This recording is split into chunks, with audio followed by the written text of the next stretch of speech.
Felipe Klauski bab 2567-2570. Bab 2567-2568. Felipe, Adas dan Stephen, mengepung Louis 26 yang bangga dengan pukulan. Duke termuda dari negara tersembunyi sekarang kehilangan citra bangsawan dari masa lalu, seperti anjing berkabung, jatuh ke tanah, menutupi kepalanya, berteriak putus asa. Ah! Fuck! Berhenti tangan. Aku Adipati Louis ke-26. Stephen, kau Viscount, kau melakukan yang berikut. Kamu sudah selesai. Keluargamu Smith sudah selesai. Louis 26 meraung dan menggeram, aku harus kembali ke pengadilan untuk menuntutmu di depan ratu. Aku ingin ratu mencabut hak-hak bangsawan keluarga Smithmu. Louis 26, brengsek, masih ingin mengancamku, aku akan menendangmu. Stephen sangat marah, dan begitu seluruh orang membuka haluan, dia tidak bisa mengambilnya. Dia mengangkat kakinya dan menendang Louis 26, yang sedang berbaring di tanah, menutupi kepalanya, dan dia terus memaki-maki mulutnya, berani kembali ke pengadilan, menurut Anda apakah keluarga Smith saya menjengkelkan? Di hadapan keganasan Stephen, kerumunan di sekelilingnya pecah. Astaga, Tuhan, apa yang kulihat? Stephen mengerikan, dia bahkan berani mengalahkan Duke Louis. Sudah berakhir. Seorang Viscount menabrak Duke, dan konsekuensinya serius.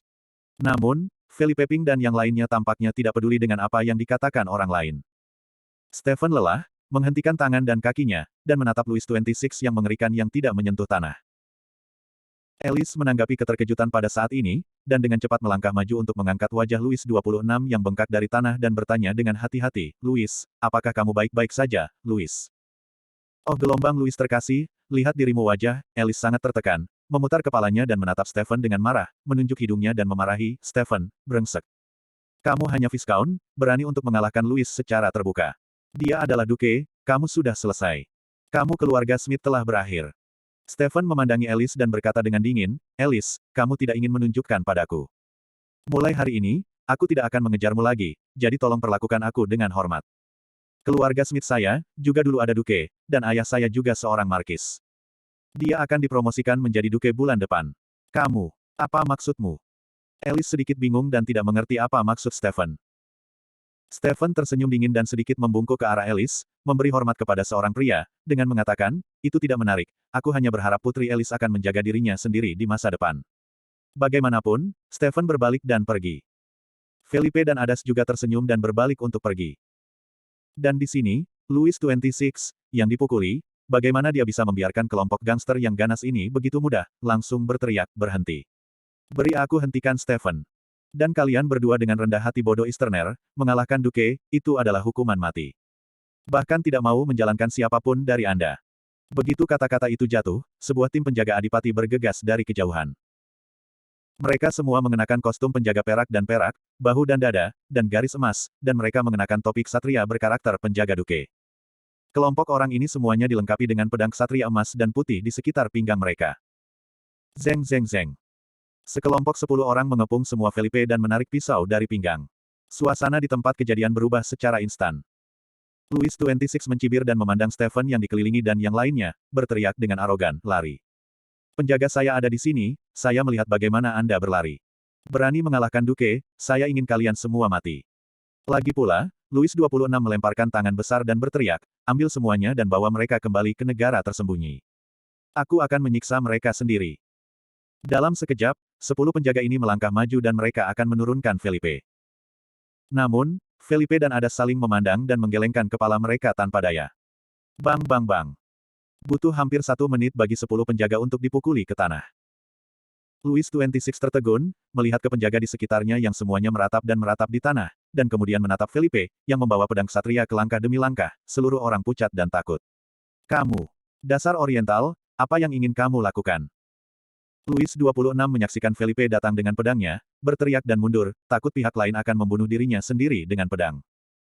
Felipe dengan dingin menatap Louis 26, yang sangat ketakutan saat ini, dan pedang ksatria perak putih di tangannya tiba-tiba menyentuh leher Louis 26.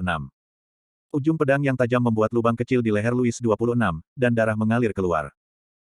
Louis 26 ini menakutkan dan hampir berlutut untuk memohon belas kasihan. Duke Luz, kuharap kamu kembali dan membaca lebih banyak, belajar tentang Timur, dan jangan menghina Timur tanpa bergerak. Mungkin, di mata Timur, kamu adalah adik laki-laki. Felipe berkata dengan dingin bahwa pedang kesatria di tangannya berkedip, langsung memisahkan pakaian dan celana Louis 26. Wow! Tiba-tiba, Louis 26 mengenakan celana dalam dan terbuka ke matanya. Dalam sekejap, ada tawa besar. Meskipun banyak orang tahu bahwa Louis 26 adalah seorang duke dan tidak bisa dengan mudah menyinggung perasaan, penampilan Louis 26 yang lucu dan memalukan yang buru-buru mengambil celananya membuat mereka sulit untuk tetap tenang. Dalam cemoohan semua orang, Louis 26 membawa celananya, menatap dengan marah ke belakang Felipe yang pergi dan berteriak, "Fuck. Aku tidak akan membiarkanmu pergi." Tentu saja. Setelah ini, dia berlari ke mobilnya sendiri dengan panik, dan meninggalkan tempat itu bersama Alice. Dan di sini, Felipe berjalan ke kastil, di tengah ada pesta kolam renang terbuka yang besar. Lampu-lampu itu terang, dan banyak gadis seksi berjalan di sekitarnya. Postur yang bergoyang, dan sosok gadis yang berkilau, semua merangsang hati pria itu. Stephen tiba-tiba berhenti dan menatap Felipe dan Adas dengan sangat serius, berkata, "Terima kasih Tuan Klauski dan Tuan Apollo, saya."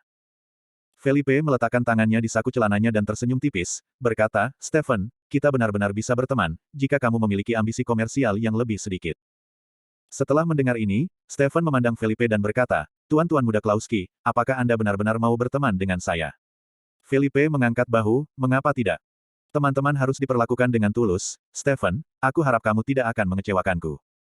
Stephen sedikit mengernyit, berpikir sebentar, dan kemudian berkata, "Tuan-tuan muda Klauski, Anda dapat yakin bahwa saya akan menunjukkan ketulusan hati saya." Dengan mengatakan itu, dia berbalik, berjalan ke sudut, mengeluarkan telepon dan memutar nomor, dan bergumam beberapa kata. Setelah itu, dia kembali ke Felipe dan Adas dan berkata, "Ketulusan saya akan segera datang, saya berharap tuan-tuan muda Klauski akan menyukainya." Felipe memandang Stephen dan menepuk pundaknya, "Stephen, panggil saja aku Felipe." Bab 2569-2570. Stephen tersenyum di wajahnya, mengangguk dan berkata, "Aku masih memanggilmu Tuan Klauski." Felipe tidak peduli. Beberapa orang berdiri di pintu masuk kastil dan menyaksikan pesta kolam renang dengan kipas emas mabuk di dalam. Di tempat itu, banyak tokoh barat dengan kepala dan wajah berkumpul untuk mencicipi dan mengobrol. Felipe menemukan sudut dan duduk untuk sementara waktu. Seorang staf layanan yang berdedikasi datang dan menyajikan anggur kepada ketiganya. Felipe memandang kerumunan di dekatnya dan berbisik kepada Adas dan Stephen, "Perjamuan pribadi malam ini adalah pesta biliar. Apakah Anda memilih Tenjin untuk bermain di barat?" Menunggu Adas Sian mengatakan, Stephen menjelaskan, "Tuan Klauski, Anda salah paham. Ini hanya hidangan pembuka untuk jamuan pribadi. Ini akan menjadi tema untuk sementara waktu. Sekarang yang Anda lihat hanyalah pembuka perjamuan, nama-nama besar yang sebenarnya, biasanya di dalam." Stephen berkata, matanya memberi tanda kepada Felipe dan Adas untuk melihat ke lantai 2 dari kastil yang megah di seberangnya.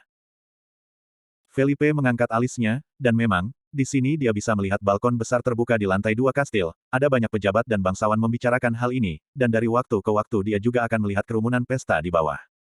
Namun, kita tidak memiliki undangan internal, kita hanya bisa melihat di sini. Di lantai 2, hanya personil inti dari jamuan pribadi ini yang bisa masuk.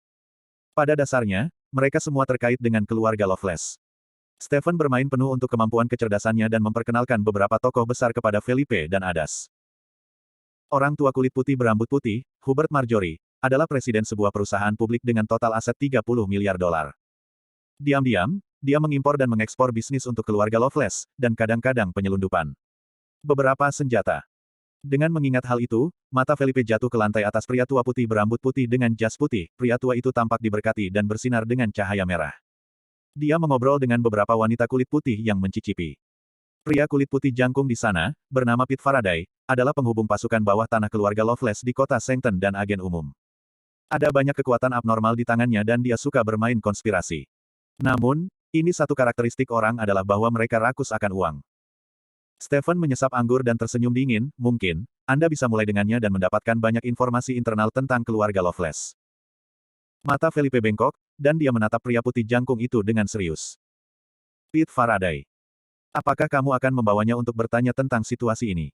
Felipe memandang Adas. Adas mengangguk, "Tidak masalah." Diikuti oleh, Stephen terus memperkenalkan, "Lihat, wanita oriental dengan rok halter merah di sana, dia adalah orang penting malam ini, orang penting dalam keluarga Loveless, bernama Cleo Loveless. Menurut informasi, dia adalah kakak Sunny Loveless adalah wanita yang sangat cerdas, dan dia sangat kuat dalam pikiran dan kemampuan." Wen Yan, Felipe dan Adas sama-sama melihat masa lalu. Di lantai 2, wanita yang mengenakan rok halter merah, dengan fitur wajah yang indah dan aroma nasional, terlihat sangat elegan dan hikmat. Kakak Sunny Loveless, Cleo Loveless. Tampak sadar akan mata ketiga orang itu, Cleo Loveless menoleh untuk melihat sudut-sudut tenggara di bawahnya. Memandang Felipe dalam sekejap. Cleo Loveless tersenyum sedikit di sudut mulutnya, dan ada bintang yang berkedip di matanya. Tepat pada saat ini, Felipe melihat bahwa Cleo Loveless mengucapkan beberapa patah kata kepada beberapa orang, dan kemudian berbalik dan menghilang dari pandangan. Stephen melanjutkan, yang ada di sana adalah banyak orang diperkenalkan berturut-turut, dan Felipe juga secara kasar menyentuh detail orang-orang ini. Keluarga Loveless ini, untuk posisi dewa yang kosong, benar-benar berusaha keras. Bagaimana, menurutmu berapa banyak kemungkinan Sunny Loveless bisa menjadi dewa baru? Felipe mengerutkan kening dan bertanya ke arah Adas. Adas mengangkat bahu dan bersandar, berkata, tidak mudah untuk mengatakan, bisakah kamu menjadi dewa, pasukan berikut adalah faktor, dan akhirnya Zeus akan memutuskan. Kalau tidak, dia hanya bisa mengandalkan tantangan untuk mendapatkan posisi dewa. Felipe diam. Beberapa orang duduk sebentar. Pada saat itu juga angin harum menghembus ke samping, dan pada saat yang sama, ada suara yang renyah dan bagus seperti burung. Tuan Klauski datang ke kastil keluarga Loveless kami dan disambut oleh jarak jauh. Ketika Felipe melihat ke atas, dia melihat gaun halter merah, berpakaian seperti Cleo Loveless yang mulia, berjalan maju, dan berjalan ke depan, memegang gelas whisky di tangannya, dan sedikit menunjuk ke arah Felipe. Stephen memiringkan matanya, menatap Cleo Loveless, dan berbisik di telinga Felipe, Tuan Klauski, hati-hati, wanita ini tidak mudah dipusingkan. Felipe sedikit mengernyit dan berkata, Nona Loveless mengenal saya. Cleo Loveless sama sekali tidak asing, dan tampak sangat murah hati, tentu saja, Tuan Klauski juga menantu keluarga Loveless kita, kan? Mendesis. Udara di sekitarnya mendingin seketika. Felipe menyesap anggur di tangannya, mengangkat alisnya untuk menatap Cleo Loveless, yang tersenyum murah hati, dan bertanya, apakah ada yang salah dengan Nona Loveless? Cleo Loveless mengangkat bahu, dan berkata dengan senyum tipis di sudut mulutnya, sebenarnya tidak apa-apa, tapi aku berpikir, haruskah aku mengingatkan Tuan Klauski, jangan sampai terjadi sesuatu yang tidak menyenangkan dalam beberapa saat. Felipe meletakkan gelas anggur di tangannya dan mengerutkan kening, bertanya, hal yang tidak menyenangkan. Cleo Loveless tersenyum dan berkata, Anda akan tahu sebentar, maka saya tidak akan mengganggu Tuan Klauski, saya berharap Anda bermain bahagia. Setelah itu, Cleo Loveless berbalik dan pergi. Ini membuat Felipe terdiam. Apa artinya ini, Cleo Loveless? Adas tidak mengerti, menggelengkan kepalanya dan berkata, mari kita lihat perubahannya. Segera, pesta biliar berakhir, dan karakter di lantai 2 kastil, juga bertepuk tangan dan pencahayaan, datang ke platform di lantai pertama untuk bersenang-senang dengan semua orang. Kemudian, Cleo Loveless dalam gaun halter merah berdiri di tengah platform dan tersenyum kepada semua orang sambil tersenyum, saya sangat senang Anda bisa datang ke jamuan pribadi ini yang akan kita pegang malam ini, lalu selanjutnya, biarkan kami mengundang dua pahlawan kami malam ini. Papa. Dalam tepuk tangan yang sengit, dua sosok berkostum keluar dari aula kastil, dikelilingi oleh pelayan.